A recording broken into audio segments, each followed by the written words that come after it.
دوستو، دین اسلام عقائد، عبادات، اعمال صالحہ، اخلاق حسنہ اور آداب عالیہ کا نام ہے۔ جب کوئی شخص اسلام قبول کر لے اور یوں کہے کہ میں مسلمان ہوں، اس پر لازم ہے کہ پورے اسلام کو قبول کرے۔ سورہ بقرہ میں اللہ پاک نے ارشاد فرمایا، یا ایھا الذین آمنوا ادخلوا فی السلم کافۃ ولا تتبعوا خطوات الشیطان انہ لکم عدو مبین۔ اے ایمان والو، اسلام میں پورے داخل ہو جاؤ اور شیطان کے قدموں کے پیچھے نہ چلو، بے شک وہ تمہارا کھلا دشمن ہے۔ آج کل لوگوں نے یہ طریقہ نکالا ہے کہ مسلمان ہونے کا دعویٰ بھی ہے، لیکن اسلام کے ارکان اور اعمال اور اخلاق اور عادات سے غفلت بھی ہے اور پیچھے بھی ہٹتے ہیں۔ دعویٰ کچھ اور عمل کچھ، یہ مومن کی شان نہیں ہے۔ جب مسلمان ہو گئے تو پوری طرح اسلام پر عمل کرنا لازم ہے۔ عامت المسلمین کو ضروری باتیں بتانے کے لیے یہ ویڈیو بنا رہا ہوں۔ پہلے نمبر پر اسلامی عقائد سیکھیں، اہل سنت والجماعت کے عقائد معلوم کریں اور انہی کو اپنا عقیدہ بنائیں۔ جتنے گمراہ فرقے ہیں ان سب سے دور رہیں اور بدعات سے مکمل پرہیز کریں۔ دوسرے نمبر پر ہر عاقل بالغ مسلمان پر، مرد ہو یا عورت، 5 نمازیں یعنی فجر، ظہر، عصر، مغرب اور عشاء فرض ہیں۔ ان کو گھر پر ہوتے ہوئے اور سفر میں، مرض میں، تجارت کرتے ہوئے، نوکری میں لگے ہوئے ہر حال میں ادا کریں۔ وتر کی نماز عشاء کے فرضوں کے بعد پڑھنا واجب ہے، اس کو بھی کبھی قضا نہ ہونے دے۔ عورتیں گھروں میں اور مرد مسجدوں میں جماعت کے ساتھ نماز پڑھیں۔ جماعت کے ساتھ نماز پڑھنے سے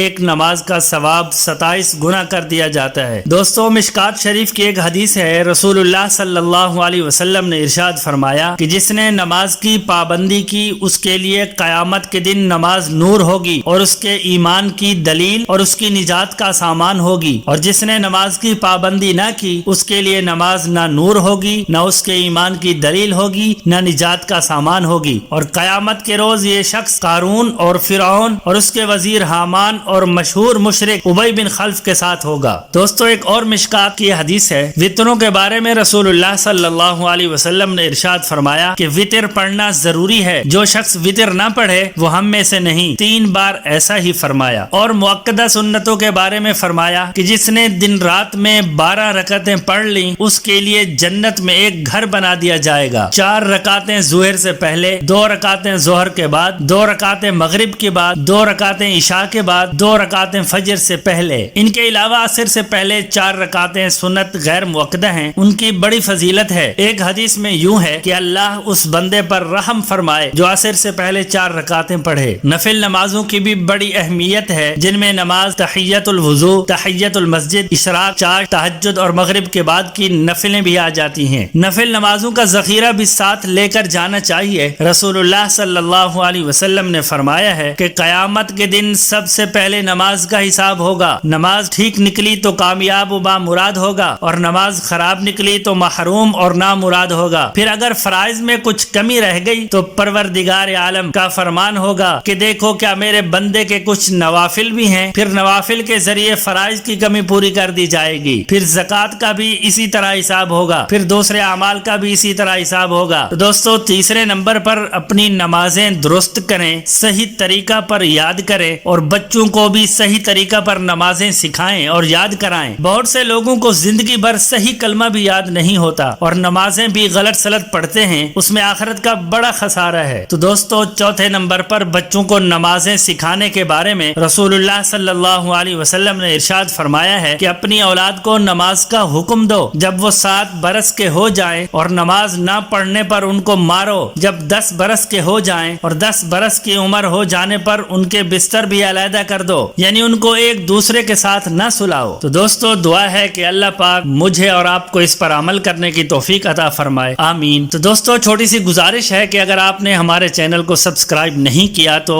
ہمارے چینل کو سبسکرائب کر لیں اور بیل آئیکن کو ضرور دبائیں تاکہ ہر نئی آنے والی ویڈیو آپ تک بر وقت پہنچ سکے۔ جزاکم اللہ۔